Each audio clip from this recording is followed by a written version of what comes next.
नमस्कार दोस्तों, आपका स्वागत है जीएस विद संजय में। आज हम मंदिर स्थापत्य के बारे में देखेंगे। तो सबसे पहले हम देख लेते हैं कि आज के वीडियो के महत्वपूर्ण बिंदु क्या हैं, जिनके बारे में आगे हम वीडियो में देखने वाले हैं। सबसे पहले हम जानेंगे कि मंदिर क्या होते हैं तथा मंदिर को विभिन्न भाषाओं में क्या बोला जाता है। दूसरे नंबर पर हम देखेंगे कि मंदिर निर्माण की प्रक्रिया कब शुरू हुई थी। तीसरे नंबर पर हम देखेंगे कि मंदिर निर्माण के तत्व क्या है या मंदिर के भाग क्या होते हैं। चौथे नंबर पे हम देंगे कि मंदिर निर्माण की प्रमुख शैलियां कौन कौन सी हैं।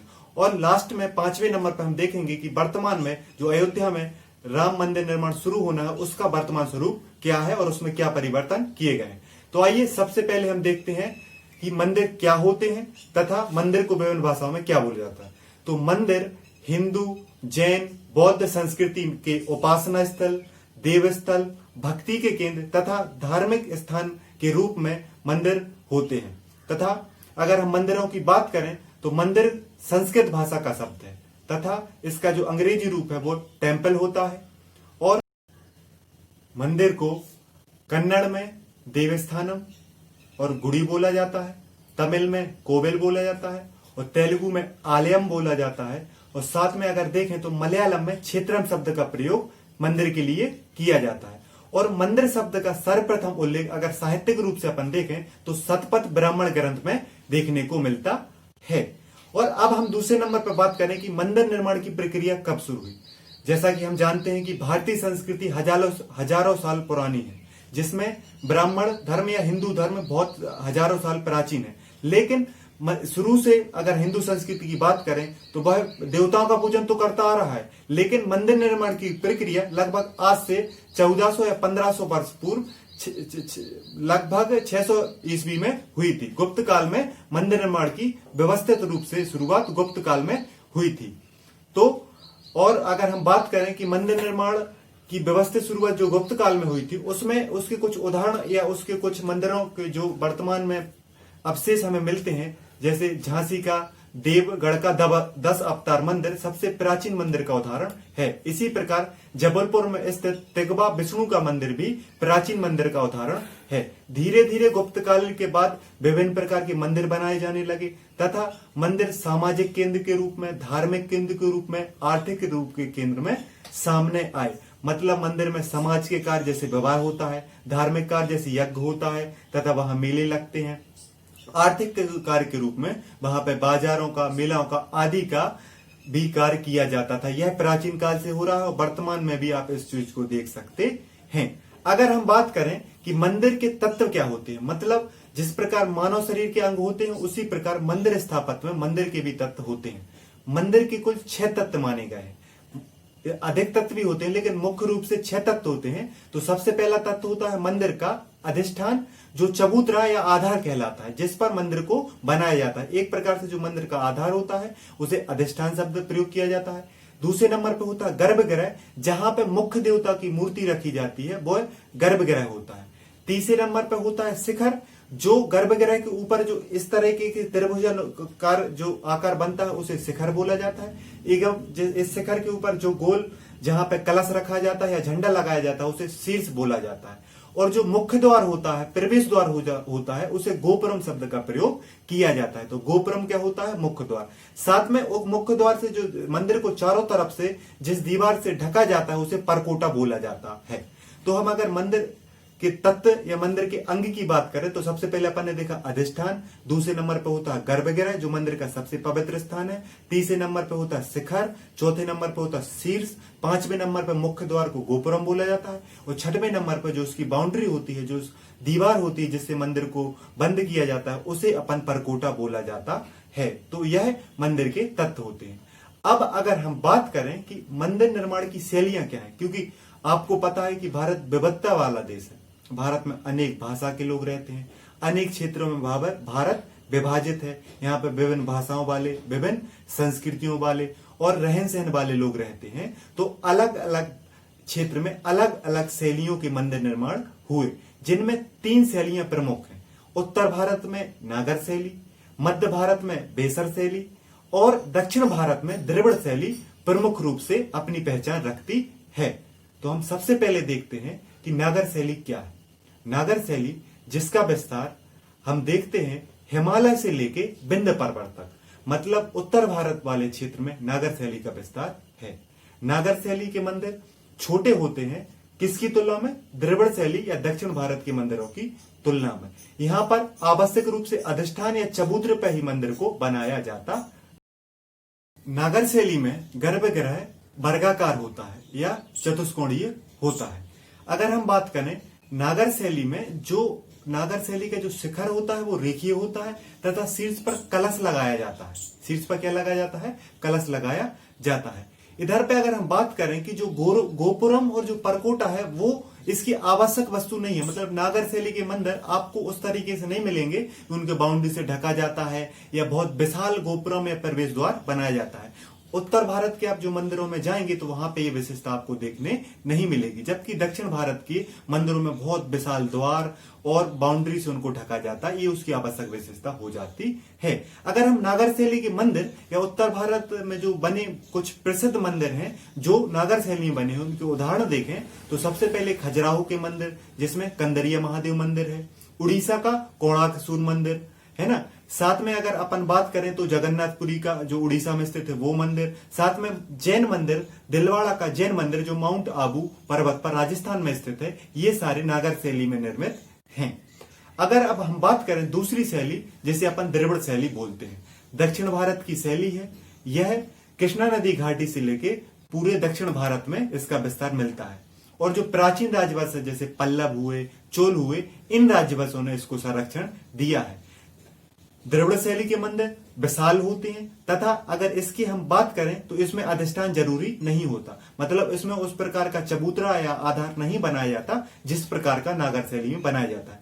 लेकिन अगर इसकी अपन द्रविड़ शैली के गर्भगृह की बात करें तो यह आयताकार होता है या अष्टफलकीय होता है। इसकी सबसे मुख्य भूमि, इसकी सबसे द्रविड़ शैली के मंदिरों की जो सबसे बड़ी विशेषता है वो इसका शिखर है। इसका शिखर पिरामिड नुमा होता है।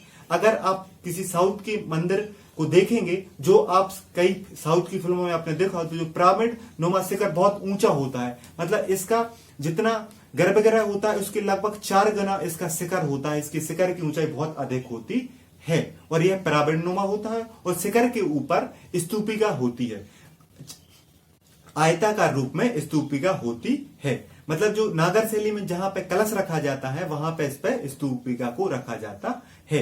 अब इसमें इसकी एक और विशाल गोपुरम वाली जो मुख्य विशेषता है वो सिर्फ द्रविड़ शैली के मंदिरों में पाई जाती है। मतलब आपका जो मंदिर है जो लगभग बहुत ऊंचा है उससे कई गुना ऊंचा उसका विशाल गोपुरम या प्रवेश द्वार होता है। आपको याद रखना है कि गोपुरम और परकोटा द्रविड़ शैली की सबसे महत्वपूर्ण विशेषता है और यह विशेषता आपको दक्षिण के विभिन्न मंदिरों में देखने मिलेगी। और अगर हम दक्षिण के मंदिरों की बात कहें तो यह सामाजिक केंद्र और आर्थिक केंद्र के रूप में स्थापित होते हैं। मंदिरों के पास बहुत अधिक जमीन होती थी, मंदिरों में बहुत बड़ा क्षेत्र होता था तथा यहाँ पर ब्राह्मण धर्म के लोगों का या ब्राह्मण वंश के या ब्राह्मण वर्ग के लोगों का प्रभुत्व स्थापित होता था। यहाँ पे बहुत बड़े बड़े यज्ञ किए जाते थे। उत्तर भारत की तुलना में दक्षिण भारत के मंदिर अधिक समृद्ध, अधिक धनवान होते हैं, जैसा कि आप वर्तमान में बालाजी मंदिर के स्वरूप में दे सकते हैं, जिसकी पूरे भारत में सबसे धनी मंदिरों में गिनती की जाती है। अगर द्रविड़ शैली के मंदिरों की अगर हम उदाहरण की बात करें तो तंजौर का जो बृहदेश्वर मंदिर है जिसमें शिव की प्रतिमा विद्यमान है, वो मीनाक्षी मंदिर जो मदुरै में स्थित है वो, ये सारे बहुत महत्वपूर्ण द्रविड़ शैली में निर्मित मंदिर है तथा यह यूनेस्को के विश्व विरासत में भी शामिल हैं। अगर हम देखें तो अगर एक बार हम द्रविड़ शैली और नागर शैली की तुलना कर लेते हैं जिससे आपकी जानकारी को समझने में और इन दोनों के अंतर को समझने में आपको आसानी होगी। तो अगर हम इनकी तुलना करें तो इनकी तुलना हम जो मंदिर के अपन ने 6 तत्व देखे थे उनके आधार पर करते हैं। तो सबसे पहले अधिष्ठान की बात करें तो नागर शैली में अधिष्ठान होता है, द्रविड़ शैली में अधिष्ठान नहीं होता है। दूसरे नंबर पर गर्भगृह की बात करें तो नागर शैली का गर्भगृह वर्गाकार होता है, द्रविड़ शैली का गर्भगृह आयताकार होता है। तीसरे नंबर पे आता है शिखर। तो शिखर की बात करें तो नागर शैली का शिखर रेखीय होगा और द्रविड़ शैली का पिरामिड नुमा होता है। कैसे होता है? पिरामिड नुमा होता है। चौथे नंबर पर शीर्ष की बात करें तो नागर शैली में शीर्ष के रूप में कलश होता है और द्रविड़ शैली में शीर्ष के रूप में स्तूपिका होती है। गोपुरम की बात करें तो नागर शैली में गोपुरम या मुख्य प्रवेश द्वार आवश्यक नहीं है, लेकिन यह द्रविड़ शैली की गोपुरम विशाल प्रवेश द्वार मुख्य भूमिका या मुख्य विशेषता होती है।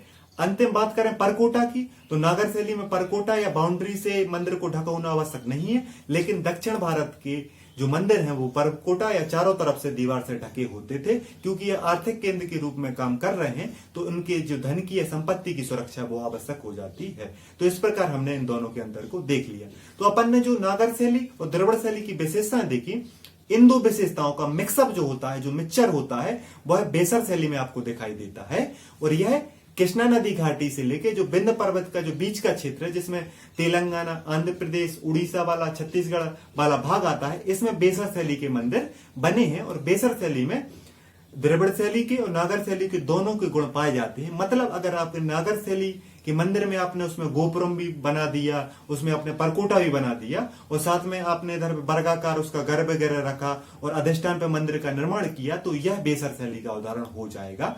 तो जिसमें नागर शैली और द्रविड़ शैली दोनों के गुण पाए जाते हैं, उसे अपन बेसर शैली बोलते हैं। और यह मध्य भारत में विशेष प्रचारित थी। और इसको अगर अपन देखें तो सातवाहन और पल्लव राजाओं ने इसका विशेष संरक्षण किया है। अगर हम इसके बाद हम देखें कि शैली के मंदिर के उदाहरण की बात करें तो सोमनाथ में जो शिव मंदिर है गुजरात में स्थित, वो बेसर शैली में निर्मित है तथा खजुराहो के विभिन्न मंदिर भी बेसर शैली में बनाए गए हैं। इस प्रकार हमने तीनों शैलियों को, नागर शैली, द्रविड़ शैली और बेसर शैली को देख लिया। अब हम बात करते हैं, अब हम वर्तमान में अयोध्या में जो राम मंदिर निर्माण शुरू होने जा रहा है, जो 5 अगस्त से प्रस्तावित है, उसके बारे में बात करते हैं। राम मंदिर जिसका निर्माण और जिसकी भव्यता और जिसकी विशालता हम उसके निर्माण स्थल में या उसके मॉडल में शामिल चीजों के आधार पर लगा सकते हैं कि हम जब बनकर तैयार होगा तो कितना विशाल होगा और कितना भव्य होगा। तो अगर हम राम मंदिर स्वरूप की बात करें तो इसकी जो राम मंदिर की ऊंचाई होगी वो लगभग 161 फीट की होगी तथा इसमें 5 गुंबद होंगे, 5 मुख्य प्रवेश द्वार या गोपुरम होंगे, है ना। पहले 2 गुंबद होने वाले थे, अब उसकी संख्या बढ़ाकर कितनी कर रही है, 5 कर दी गई है। इसके अलावा इसमें एक गर्भगृह होगा जो बहुत ही विशाल और सुंदर होगा। साथ में इसमें आरती स्थल, परिक्रमा स्थल, नृत्य मंडप, रंग मंडप, साथ में सीता रसोई, है ना, और प्रार्थना स्थल, साथ में गौशाला भी होगी, धर्मशाला भी होगी और विभिन्न प्रकार के अन्य भवन भी बनाए जाएंगे जिसमें भक्त विभिन्न प्रकार की प्रतिक्रिया, विभिन्न प्रकार की क्रियाओं को संपन्न कर सके, जैसे यज्ञ होना, आरती होना या भजन होना, इस प्रकार की क्रियाओं को भक्त कर सकें। तथा अगर हम राम मंदिर की बात करें तो राम मंदिर में लगभग एक साथ 50,000 लोग पूजा में शामिल हो सकते हैं, जो इसकी विशालता और इसकी भव्यता को दर्शाता है। साथ में राम मंदिर की क्षेत्रफल की बात करें तो यह लगभग 84,600 वर्ग फीट में बनने जा रहा है और जिसकी ऊंचाई की बात हमने की 161 फीट होगी। यह बहुत ही ऊंचा, बहुत ही विशाल, बहुत ही बड़ा मंदिर बनना जा रहा है, क्योंकि जिस प्रकार भारतीय जनता और सरकार इसके लिए तत्पर दिख रही है, तब जब राम मंदिर बनकर तैयार होगा तो यह बहुत भव्य, बहुत विशाल और बहुत सुंदर होगा तथा इसका स्थान भारत के कुछ विशाल, प्रसिद्ध और सुंदर मंदिरों में होगा। तो उम्मीद करता हूं कि आपको आज का वीडियो अच्छा लगा हो तो लाइक करें, शेयर करें और सब्सक्राइब करें और जुड़े रहें जीएस विद संजय के साथ। नमस्कार।